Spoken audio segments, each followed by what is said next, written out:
Allora Pablo, ci descrivi come viene cucinato questo ortale? No, come viene preparato? Cucinato lo infili in forno. Come viene preparato questo ortale?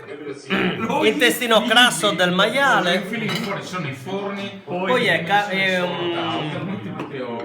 viene impastato la carne di maiale a pezzi grossi, aglio, piladra, perché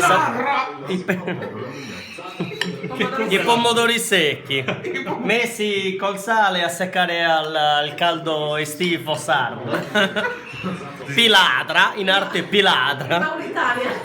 In Mauritania alla fine. E poi cosa c'è altro? Un po' di prezzemolo mi No, sembra di aver prezzemolo, qualche spezie varie, sì, tipo. Cioè, con voi non avevi solo Tipo. No, che ladi? visto. Tofu. Il tofu, di legno. Si è dimenticato di dire tofu. Poi Patate di gavoi. e noi ce lo mangiamo alla faccia vostra.